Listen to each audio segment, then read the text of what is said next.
Kabanata 4821. Nang walang dalawang isip, nadama ni Alia Patel na dapat niyang gawin ang kanyang makakaya.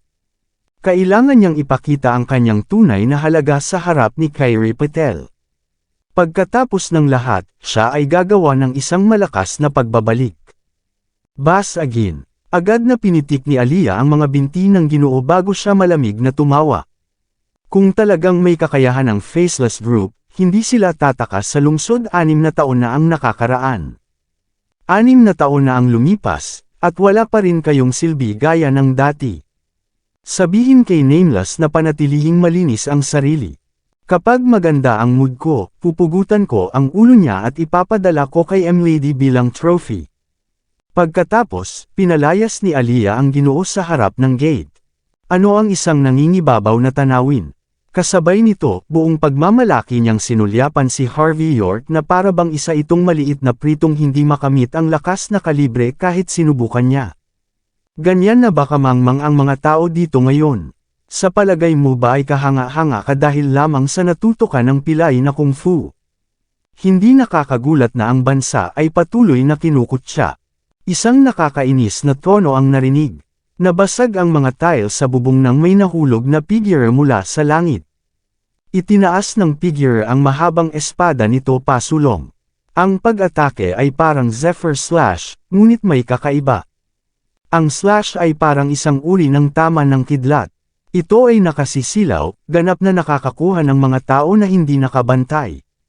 Si Alia, na may kumpiyansa sa kanyang kakayahan sa pakikipaglaban, ay napuno ng hindi maipaliwanag na takot, ngunit hindi siya pinahintulutan ng kanyang pagmamataas na umatras din. Mabilis niyang ikanaway ang kanyang kamay, na nagpakita ng isang nakatagong tinak nang siya ay sumugod pasulong. Klang! Narinig ang mga tunog ng mga metal na kumakalat. Sa ilalim ng gulat na karamihan, pinalipad si Alia bago siya bumagsak sa isang pekeng bundok. Maya-maya pa ay bumulwak ang dugo sa bibig niya. Ito ay isang miserableng tanawin. Bago pa man siya makatayo, lumitaw na ang figure sa kanyang harapan bago inilagay ang mahabang espada sa mismong lalamunan ni Alia. Ang figure ay napuno ng layuning pumatay. Ang Ginoo, na pinalayas sa lugar, ay tuwang-tuwa matapos makita ang mukha ng figure. Ginoong Shuji, ikaw ba yan? Ikaw ang dalubhasa sa Abituwe, Shuji Kabota. Ako ay isang malaking tagahanga mo. Pakiusap, hawakan mo ang walang alam na babaeng yan. Hinahamon niya ang awtoridad ni Young Master Nameless. Dapat siyang mamatay ng 1,000,000 beses. Ang mga lalaki sa paligid ng lugar ay napuno ng nag-aalab na pagnanasa. Alam nila na ang mga mesa ay binaliktad na sa kanila. Napuno ng takot si Alia nang marinig ang pangalang iyon. Alam na alam niya kung ano ang ibig sabihin ng pangalang iyon at kung gaano kahanga-hanga ang taong iyon. Hindi niya kayang makipaglaban sa kanya. Bahagyang napaangat ng ulo si Harvey nang sumimangot siya sa harap ng bonggang lalaki. Anong ordinaryong pangalan? I can't remember him at all. Hindi naman siguro siya ganun ka-importante. Tanga, hindi ka makakatanggap ng kahit isang hit. Mahina hong nagsalita si Shuji Kabota. Hindi lang niya tuluyang binasto si Alia Patel, kundi kinukutsa din niya ang mga tao sa buong bansa. At the same time, bumungad sa lahat ang kanyang mukha. Hindi siya kasing tangkad, 5 talampakan 6 lang siya. Ngunit isang malamig na aura ang naramdaman na lumalabas sa kanyang katawan. Kung hindi dahil sa kanyang nakakatawang maliit na bigot, siya ay tila parang ekspertong martial artist. Hindi lamang siya tiwala, ngunit siya rin ay lubos na mapagmataas. Hindi siya magpapakita kung hindi mabibigo ang Ginoo at ang iba pa. Inangat ni Harvey York ang kanyang ulo upang tingnan si Shuji pagkatapos niyang magsulat. Ang lalaki ay tila medyo mabangis, ngunit ito ay isang kahihiyan na si Harvey ay walang pakialam. Maging ang Sword Saint ng pamilya Miyamoto ay sinampal niya sa tabi noon. Si Shuji ay malamang na makakatagpo ng parehong kapalaran. Go! Magsama kayo! Galit na galit ang mga alagad ng Heaven's Gate matapos makita ang malagim na kalagayan ni Alia. Pagkatapos ng lahat, narito sila upang ipakita ang kanilang lakas at halaga. Hindi sila madaling sumuko. Ang dosenang mga tinaguriang eksperto ay sumugod na may matinding dagandong. Ngunit bago pa man sila makalapit, casual na iwinagayway ni Shuji ang kanyang espada, na bumubuo ng isang alon ng matalim na hangin na may nakakasilaw na panlilibak. Swoosh! Nang inig ang mga eksperto nang makaramdam sila ng sakit sa kanilang mga kamay. Makikita sa kanilang mga pulso ang mahinang pulang linya nang ibagsak nila ang mga sandata sa lupa. Ang tanawin ay sapat na upang mataranta ang mga eksperto. Sa kanilang isipan, tanging ang pinakamataas na King of Arms lamang ang makakagawa ng ganoong bagay. Hindi man lang lalapit ang mga ordinaryong tao. Napaatras sila na baka sa mga mukha nila ang takot. Ang ilan ay nahulog pa na nakaupo sa lupa, na nanginginig na walang pakialam para sa kanilang pagmamataas. Ang Heaven's Gate, mga eksperto ng pamilya Patel. Bahagyang ngumiti si Shuji bago dumura sa harap ni Aliyah. Basura, dilaan mo itong malinis, at hahayaan kitang mabuhay. Hindi lang niya hinahamon si Aliyah sa puntong ito. Siya ay lubos na nagpahiya sa kanya. Malinaw na dumating siya upang ipaghiganti ang kanyang junior, ngunit ayaw niyang pumatay. Gusto niyang pahirapan ang puso ng mga tao. Hindi lang sina Harvey, Kyrie Patel, at Golden Sands. Gusto niyang gumulo ang buong bansa. Gusto niyang malaman ng lahat kung ano ang mangyayari sa mga taong lalabag sa Abitu Way. Ang pahayag na ipinakita ni Aliyah ay galit at kilabot. Namilog ang mga mata niya nang makita na tumalsik sa lupa. Bilang isang dalubhasa na pinakain sa isang plato na pilak sa buong buhay niya, palagi siyang pinapahalagahan saan man siya magpunta. Ito ay hindi katanggap-tanggap. Bastard ka, papatayin kita ngayon din. Puputulan kita, pagsisisihan mong sinabi mo ang mga salitang iyon. Galit na galit si Aliyah matapos halos hindi makatayo. Itinaas niya ang kanyang kamay, inihayag ang isang maliit na punyal bago siya sumugod. Pinlano niyang isara kaagad ang distansya. Tanga! Si Shuji Kubota ay napuno ng paghamak. Natural, ang isang sulok na hayop tulad ni Aliyah Patel ay walang iba kundi isang biro sa kanya. Naniniwala siya na mababago niya ang mundo sa galit at tapang. Gaano ka walang muwang? Anong biro? Natigilan si Shuji nang iwagayway niya ang kanyang espada. Swallow Raise. Ito ang killer move ng Abitu Way. Ang Ginoo sa lupa ay nasa sabik. Hindi naman siguro siya ganoon kasaya kahit na ipanganak na muli ang kanyang ama kahit papaano. Klang! Mabilis na nilaslas ng espada ang punyal ni Aliyah. Ang katangi-tanging bakal ay agad na nabasag sa mga piraso. Kasabay ng kumikinang na liwanag, lumipad ang espada patungo kay Aliyah. Siya ay nagpapakita ng isang nakakatakot na hitsura. Kahit naiinis siya, wala siyang choice kundi ang tumalikod. Sa kabila ng lakas ni Aliyah, hindi niya kayang malampasan ang talam ni Shuji. Sa sandaling siya ay umatras, ang balat ng kanyang lalamunan ay agad na napunit, na nagpapakita ng isang matingkad na pulang peklat. Ilang pulgada na lang ang layo niya mula sa pagkahiwa sa kalahati ng kanyang windpipe at bumubulwak ang kanyang mga ugat ng dugo. Ganun pa man, nababalutan pa rin ng matingkad na pulang dugo ang lalamunan niya. Tinakpan ni Aliyah ang kanyang lalamunan sa labis na takot sa kanyang mukha. Kung tutuusin, isang tao lamang na nakakita ng kamatayan ang higit na magpapahalaga sa buhay. Swerte. Kung gayon, ang swerte lamang ay hindi magpapanatiling buhay sa iyo ng matagal. Mapanuksong tumingin si Shuji sa nakita. Gaano ba kamangmang ang isang tao upang magpakitang gilas sa kabila ng kakulangan ng kasanayan? Hindi na siya mapakali na bumunot ng kanyang espada. Naniniwala siya na walang karapatan si Aliyah para gawin niya ang ganoong bagay. Humakbang siya pasulong bago sinipa ang mukha niya pababa. Ang sipa ay hindi kasing takot ng kanyang espada, ngunit napakabangis pa rin. Labis na nanghina si Aliyah. Wala man lang siyang lakas para makaiwas sa atake. Siya ay likas na nag-cross arms, at umaasang protektahan ang sarili mula sa hampas. Arg! Agad na nanginig ang kanyang katawan matapos matamaan bago bumulwak ang dugo mula mismo sa kanyang bibig.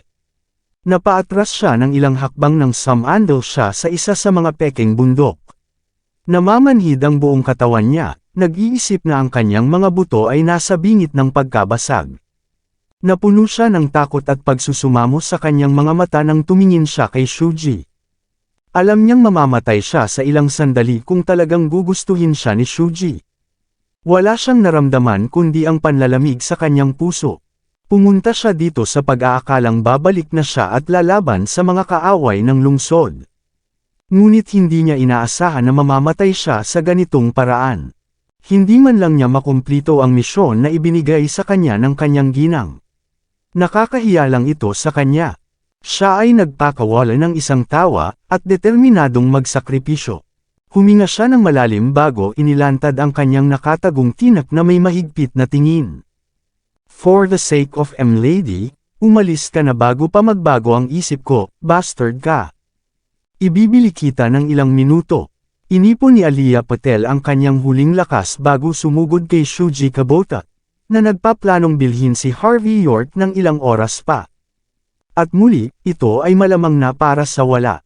Naiinis na inihampas ni Shuji ang mapurol na bahagi ng kanyang espada kay Aliyah, agad siyang pinalipad. Umikot si Aliyah sa ere bago siya bumagsak sa lupa. Muling bumulwak ang dugo sa kanyang bibig. Wala na siyang lakas kahit na bumangon pa. Nanginginig ang buong katawan niya na parang asong namamatay. Binibili mo siya ng oras. Malamig na pinandilata ni Shuji si Aliyah. Kahit isang aso ay hindi makalalayo sa akin. Ang mga alagad ay napuno ng kawalan ng pag-asa. Hindi nila inaasahan na may magagawa si Aliyah sa sitwasyon. Ganyan ba talaga kalakas si Shuji? Is a king of arms basically invincible? Ang grupo ng mga tinaguriang nangungunang talento ay nasa dismaya.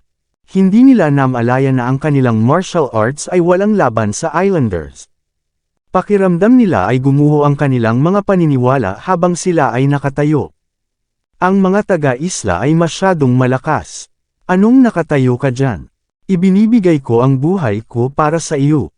Dapat sinabi mo sa akin kung wala kang pakialam sa sarili mong kaligtasan.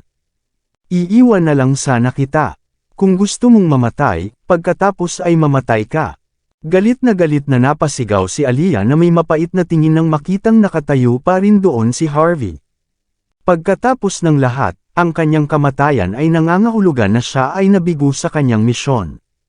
Tuluyan nang hindi pinansin ni Harvey si Aliyah nang ibaba niya ang kanyang panulat at lumabas habang humihigop ng kanyang tsaa. Ang tagal ko na palang wala sa aksyon, sabi ni Harvey sabay ngiti. Nakalimutan niyo na ba ang ibig sabihin ng pangalan ko?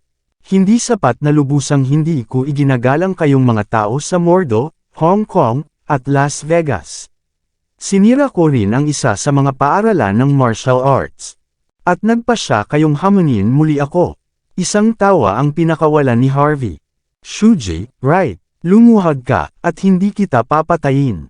Matapos makita ang mapang-asar na tingin ni Harvey nang lumakad siya patungo kay Shuji, agad na bumungad sa galit si Aliyah.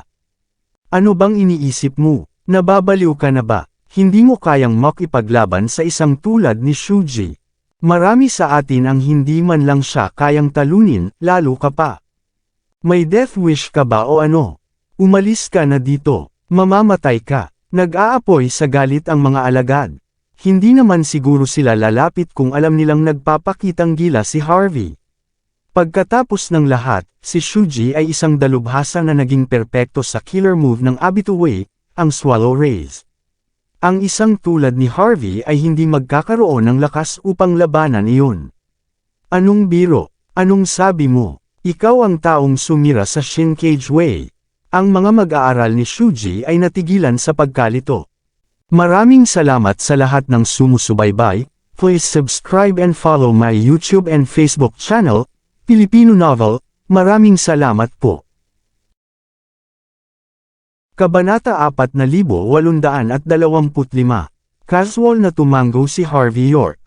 Niloloko mo ba ako? Alam nating lahat na ang taong gumawa nito ay mula sa Yorks ng Hong Kong. Higit sa lahat, tinambangan pa kami ng mga taong iyon sa kalagitnaan ng gabi. Tinapon din nila ang lahat ng kanilang mga elite para doon. Magandang halaga ang binayaran ng Yorks ng Hong Kong para dyan, at ngayon ay ginagamit mo ito para ipakita. Sino ba ang gusto mong takutin, anak?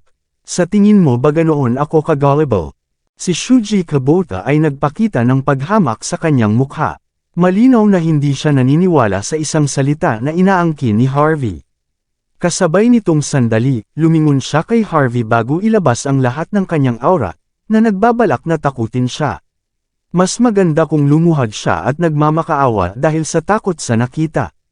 Si Aliyah Patel at ang iba ay nanginginig sa takot, at parang nararamdaman na nila ang galit ng bagyo. Kung hindi dahil sa pira-piraso ng pagmamataas na humawak sa kanila, sana'y nakaluhod na sila sa lupa. Papaniwalain kita kung ayaw mo. Ikanawit ni Harvey ang daliri niya sa harap ni Shuji. Aaminin kong talo kung hindi kita matalo sa isang sampal. Agad na nagyelo ang hangin. Kung ikukumpara sa aura ni Shuji, ang mga salita ni Harvey ay napuno ng lubos na pangingibabaw. Kung sino man, si Harvey ang hari ng pagpapakitang gilas. Nababaliw ka na ba? Hindi makapaniwala si Aliyah. Hindi ngayon ang oras para magpakitang gilas. Pwede ka bang gumising? Kung mamamatay ka dito, walang kabuluhan ang aming sakripisyo. Ang ibang mga disipulo ay nagpapakita rin ng mapait na mga ekspresyon. Basta tumakas ka na, wala kang laban kay Shuji. May oras ka pa. Bibilhan ka namin ng oras. Huwag mong gawing walang kabuluhan ang desisyon namin. Tuluyan ng hindi pinansin ni Harvey ang mga taong iyon. Mahinahon niyang itinapon sa tabi ang kanyang tasa pagkatapos maubos ang tsaa. Bilasan mo, huwag mong sayangin ang oras ko. Maaari pa akong gumawa ng mas maraming tsaa mula dito. Paano mo masusuklian kung sinayang mo ang tsaa ko ng ganyan? Ikaw, si Aliyah ay walang imak matapos makita si Harvey na napakayabang. Wala na siyang gustong makita o marinig pa. Sabagay, first time niyang makakita ng ganoong tao. Bakit pa siya magpapanggap kung malapit na siyang mamatay? Isapanganib niya ang kanyang buhay dito. Pagkatapos ng lahat, ang isang eksperto sa geomancy ay walang alam tungkol sa pakikipaglaban kahit na may lahat ng kakaibang kaalaman. Wala siyang karapatang hamunin ang mga Islanders ngayon. Wala, tigilan mo na ang pag-aaksaya ng oras. Sinulyapan ni Harvey si Leona Foley, na nagdala pa ng tsaa, bago kalmadong sumulyap muli kay Shuji. Masisira ang tsaa kung patuloy kang titigil. Naiintindihan mo ba ako? Wala ka lang kumpara sa tsaa. Nagtawanan si Aliyah at ang iba pa. Naniniwala na ba siya sa sarili niyang kasinungalingan ngayon? Malapit na niyang ipahiya ang sarili niya. Higit sa lahat, inilalagay niya sa kahihiyan ng buong bansa. Ito ay sobra-sobra. Si Shuji Kubota ay lubos na nagalit. Bilang dalubhasa sa Abituwe, layaw siya saan man siya magpunta. Kahit na ang ibang mga eksperto ng underworld ay tretuhin siya ng may takot at paggalang na parang isang bayani. Ang mga ordinaryong tao ay hindi naiiba. Sa puso ng mga Islander, ang isang dalubhasang tulad niya ay may napakalawak na reputasyon. Magagawa niya ang lahat ng gusto niya. Interesado man siya sa mga babaeng nakita niya, ipapadala pa nga sila ng pamilya sa mismong pintuan niya na may pasasalamat. Ang mayayabang na salita at ugali ni Harvey ay hindi lamang isang hamon. Ito ay lubos na kahihiyan. Dahan-dahan niyang itinaas ang kanyang espada bago itinutok sa ilong ni Harvey na may malamig na ngiti. Dahil ordinaryong tao ka lang, binalak ko lang na baliin ang mga paa mo at ipadala ka kay Young Master Nameless. Pero kung magpapakita ka ng ganyan, wala akong magagawa kundi patayin ka.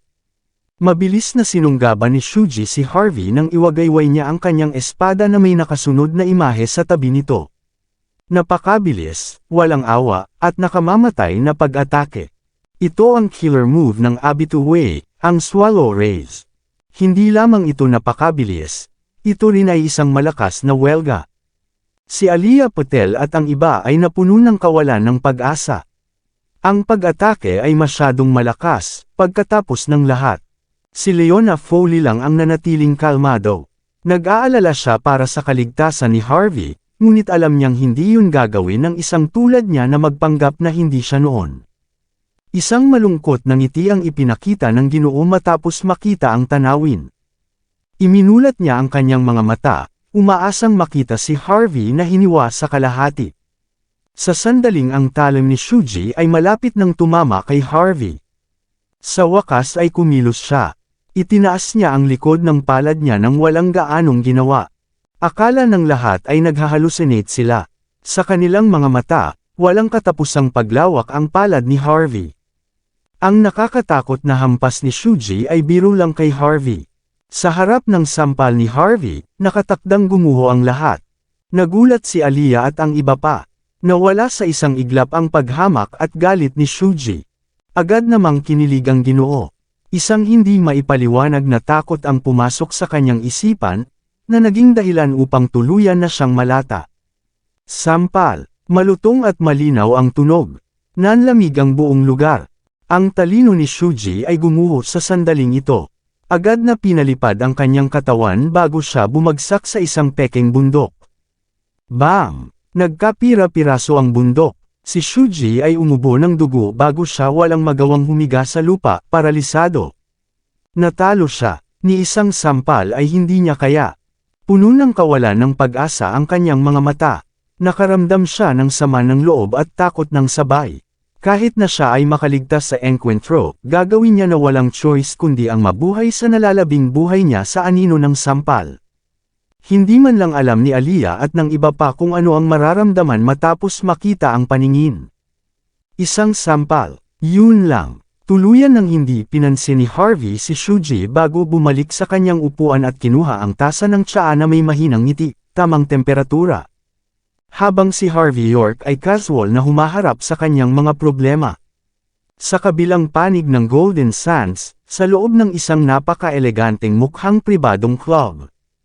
Sinugod ni Amora Foster kasama ang isang grupo ng mabangis na lalaki na nakasuot. Maging ang may-ari ng club ay kusang tumabi pagkatapos makita ang mukha ng babae. Pumasok si Amora sa isang kwarto na may nakasulat na huwag istorbohin. Gamit ang pagkakawe ng kanyang kamay, isang mabangis na lalaki ang lumakad bago sinipa ang pinto pababa. Isang maliit na cocktail party ang ginaganap. Si Mandy Zimmer ang nag-organisa nito. Ang mga tao sa paligid niya ay mga kasosyo sa negosyo. Pinag-uusapan ng lahat ang posibilidad na magtrabaho silang magkasama. Agad na tumahimik si Amora at ang iba pang pumapasok sa buong lugar. Natarantang inangat ni Mandy ang ulo niya bago sumimangot sa mga taong nasa harapan niya. May kailangan ka ba, Miss Amora? Sa tingin mo ba hotshot ka dahil lang sa tinawag kitang CEO? Kahanga-hanga ka ngayon, hindi ba? Nag-cross hand si Amora habang mayabang na nakaturo kay Mandy gamit ang kanyang ilong. Nagpadala ako ng mga tao para dalhin ka sa Australian 5. At, anong nangyari? Tinanggihan mo ang kabaitan ko dahil lang sa nakikihalubilo ka sa mga walang kwentang ito. Gusto mo bang mamatay o ano? Halata namang napuno ng galit si Amora kay Mandy. Siya ang ginang ng pamilya Foster. Siya ay layaw saan man siya pumunta, pagkatapos ng lahat. Kahit na ang mga tao mula sa nangungunang 10 pamilya ay gagawa ng mga bagay sa kanilang paraan dahil alam nila kung paano siya kikilos. Gayunpaman, ang inabandunang miyembro ng pamilya Jean ay nagpapakitang gilas sa kanyang harapan. Ito ay talagang hindi mapapatawad. Sabi nga, walang choice si Amora kundi lunukan ng galit matapos isipin ang pilay niyang ama na nakaupo sa wheelchair nito. Babol-iin sana niya ang magkabilang braso ni Mandy bago magsalita kung hindi yun ang nangyari. Kung tutusin, siya ang dating asawa ni Harvey.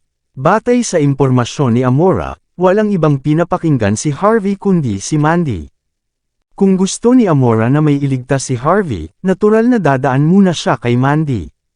Hindi naman sa ayaw kitang makita, Miss Amora. Malaki ang ginastos ko sa pag-host ng pagtitipon. Dumating lahat dito sa labas ng kanilang bakanteng oras. Malaki ang respeto nila sa akin. Under such circumstances, hindi ko rin sila basta-basta mapapabayaan. Pinipigilan ni Mandy ang ilan sa kanyang galit nang tumayo siya. Talagang tumanggi ako dahil dito. Hihingi ako ng tawad sa iyo sa Australian 5 mamaya. Kung wala nang iba sa ngayon, pwede bang umalis ka na? Magalang na sinabi ni Mandy, ngunit wala rin siyang balak na sumunod kay Amora. Napakunot ng noo si Amora dahil sa reaksyon at ugali. Pagkatapos ng lahat, siya ay pinakain sa isang pilak na pinggan sa buong buhay niya. Pagkatapos sukatin si Mandy saglit, malamig siyang tumawa. Fine. I'll make it brief then. Nagpunta ako dito para sa isang dahilan lamang. Hinihiling ko sa iyo na hilingin sa iyong dating asawa na tulungan ang aking ama na harapin ang kanyang problema. Kahit humingi ng tulong si Amora Foster, hindi niya maiwasang kumilos ng mataas at makapangyarihan. Pumunta ako dahil hindi namin kayang mawala ang isa pang segundo. Tawagan mo na yang bastard na yon, aalis na ako agad. E-treat ko rin lahat ng nandito sa kainan. Ang ugali ay walang kulang sa mayabang at magarbo. Iyon ay sinabi, ang mga kasosyo sa negosyo ni Mandy Zimmer ay nanatiling tahimik. Hindi sila maglalakas loob na minindigan para sa kanya. Kahit na ang mga taong interesado kay Mandy ay alam na hindi ito ang oras para iligtas ang dalagang nasa pagkabalisa. Ang pagsasalita para kay Mandy sa sandaling ito ay mangangahulugan ng pagkakasala sa pamilyang Foster. Tanging ang mga taong may hangarin ng kamatayan ang gagawin ang ganoong bagay. Napatingin ang lahat kay Mandy nang walang sabi-sabi. Hindi inaasahan ni Mandy na maglakad si Amora dito para lang sa bagay na iyon. Ngunit naisip niya na ang mga salita ni Harvey York bago siya umalis sa Australian 5 ay tiyak na natupad. Malamang hindi rin maabot ni Amora si Harvey. Iyon ang dahilan kung bakit siya ang lumapit sa kanya sa halip. Walang pagdadalawang isip, bumantong hininga siya. I need to make something clear. I respect Mr. Brian Foster. I wish for nothing but his long life and malaking tagumpay. Kung ganoon ano pang hinihintay mo? Tumawag ka na. Ngayon na. This urgent. Umiling si Mandy. Hindi ko kaya yan. Ako ang nagdala kay Harvey sa Australian 5. Ex-husband ko rin siya. Pero ikaw, sa lahat ng tao, dapat mong tandaan ang sinabi niya sa iyo. Kailangan mong lumuhad ng 3 buong araw para tumulong siya. I know him all too well. We've been married for so long now. There are some things that he just wouldn't budge for. Kung gusto mo ng tulong niya, magagawa mo lang ang sinasabi niya. Bukod doon, walang sino man ang maaaring pumilit sa kanya na gawin kung hindi man. Hindi rin ako. Hindi kita matutulungan. Gusto mo bang lumuhad ang pamilya Foster sa harap ng isang manloloko? Napuno ng paghamak si Amora. Sino ka sa tingin mo? How dare you act this arrogant just because I gave you my respect? Niloloko mo ba ako? Galit na galit ang mga mabangis na lalaki sa likod ni Amora. Ang ilan sa kanila ay pumutok ang kanilang mga leeg at humakbang pasulong, at handang kumilos kung magkamali ang usapan. Nagkatinginan ang mga business partners ni Mandy bago may nagsalita. You should just give her a chance, CEO Zimmer. Call your ex-husband in her stead. Tama, mag-isa ka na lang kung hindi uubra. Bukas na lang tayo magtipon dito. Gawin mo para sa amin. Pipirmahan namin ang kontrata kung gagawin mo. Malinaw na alam ng mga kasosyo sa negosyo ni Mandy Zimmer kung gaano kakilakilabot ang kapangyarihan ng pamilyang Foster. Hindi sila maglalakas loob na manindigan laban kay Brian Foster mismo. Higit sa lahat, gagawa sila ng pabor kung kukumbinsihin nila si Mandy na tumulong. Sa ganitong mga kalagayan, mas makikinabang ang lahat kung kumapit sila sa pamilyang Foster. I have to say, Mandy, you don't know what's good for you, but your business partners sure do.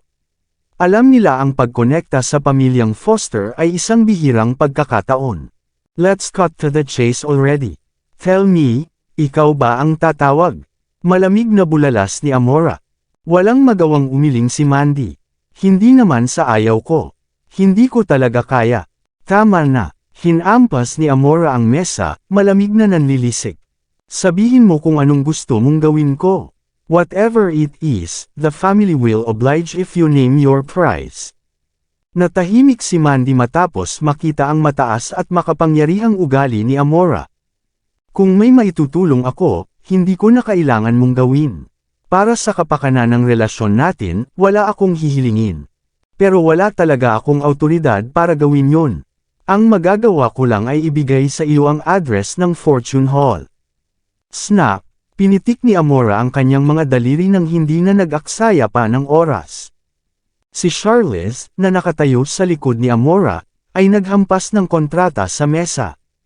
Pagkatapos, curious na sinulyapan ni Amora ang kontrata.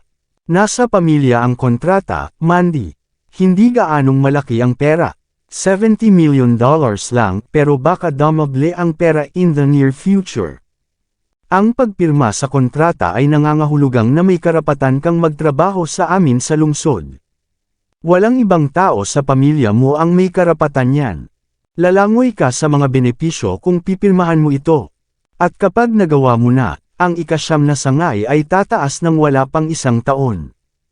Kung tutusin, ikaw at ako ay parehong alam na ang mga nakatataas sa iyong pamilya ay nakikita ka lamang bilang isang tagalabas. Ikaw ay sapat na maswerte kahit na umangat sa kapangyarihan. Natapon ka sa Golden Sands, at ngayon ay naatasan kang kumuha ng malaking utang.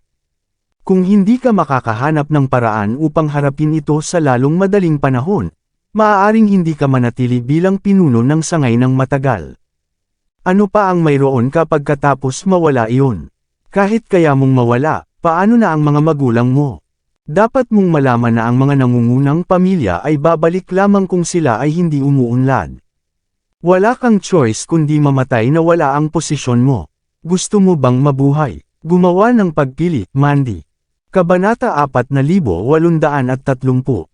Nagpakita ng pagmamalaki si Amora Foster habang naka-cross arms. Natural, tiningnan na niya ang sitwasyon ni Mandy Zimmer noon pa man. Hindi lang niya alam ang relasyon ni Mandy at Harvey York, naunawaan niya ang mga bagay na kailangang harapin ni Mandy kasama ang kasalukuyan. Ang pamilyang Foster ay nagpakita ng lubos na katapatan.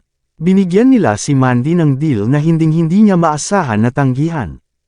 Alam ni Amora na kahit gaano pa kakonsited si Mandy, wala siyang magagawa kundi ang sumuko. Hindi lang si Mandy, pati ang mga taong nakapaligid sa kanya ay nagliwanag ang mga mata. Huminga sila ng mabigat habang nagpapakita ng lubos na pagkagulat na mga ekspresyon matapos marinig ang mga salitang iyon. Ligtas na sabihin na ang pamilya Foster ay may isang pambihirang diskarte sa pagharap sa mga problema. Ang sinumang ordinaryong tao ay maaaring magtatag ng isang pamilya sa unang antas mula sa simula gamit ang kontratang iyon. Iyan ay kahanga-hanga. Nag-aalangan si Mandy nang tingnan niya ang kontrata. Alam niya na sa paghusga mula sa ika-9 na sangay, mababago ng kontak ang kapalaran nito. Walang ibang makakagalaw sa kanyang posisyon sa buong buhay niya. Ngunit pagkatapos ng mahabang sandali na pag-isipan ang sitwasyon, hindi man lang ginalaw ni Mandy ang kontrata. Huminga siya ng malalim bago tuluyang magsalita. I have to admit, this is a tempting deal. I do really want it. Maaaring ito na ang huling dayami upang mailigtas ang ika-9 na sangay. Sa kontrata at suporta ng pamilya Foster, baka maipaglaban ko ang trono laban sa mga inapo ng pamilya Jean, at patatagin ang aking posisyon. Nakaramdam ng pagmamalaki si Amora. So, alam mo kung ano ang nasa harap mo. Kung tutuusin, ang pamilya Jean ay nasa ilalim ng nangungunang 10 pamilya. Iba ang pamilyang Foster. Kung hindi mo sasamantalahin ang pagkakataon, hindi ka na magkakaroon ng isa pang pagkakataon. Nagpakita ng nakakaawang ekspresyon si Mandy. Tama ka dyan. Isang mapait na tawa ang pinakawalan niya. I know better than you just how valuable the contract is, Miss Amora. Then again, I understand that Harvey's more na mahalaga kaysa dito. Hindi ko lang masasabi kay Harvey na ibaba ang kanyang pride at dilaan ang boto ng pamilya Foster para sa sarili kong kapakanan. I'm sorry, but ako ay kailangang tanggihan. Nagtaas ng dibdib si Mandy. Masasabi ng lahat na siya ay naguguluhan at kailangan ng oras para huminahon. How dare you, Mandy? Malamig na bulalas ni Charlize. Grabe na at hindi mo ginagalang si M-Lady. Pero naisip mo rin ba ang kahihinatnan ng desisyon mo? Kahit na mayroon kang 9 na buhay, ang laban sa pamilya ay... Nagtaas ng kamay si Amora, senyales kay Charlize na tumigil na sa pagsasalita. Isang buntong hininga ang pinakawalan niya bago malamig na tinitigan si Mandy. Sigurado ka ba Mandy? Talagang tatanggi ka? Ito ay isang magandang pagkakataon para makilala mo mismo si Brian Foster. Naiintindihan mo kung ano ang ibig sabihin nito, hindi ba? Walang magawa si Mandy. Siyempre, Miss Amora, pero hindi ko lang matanggap ang kondisyon mo. Hindi rin kita matutulungan sa hiling mo.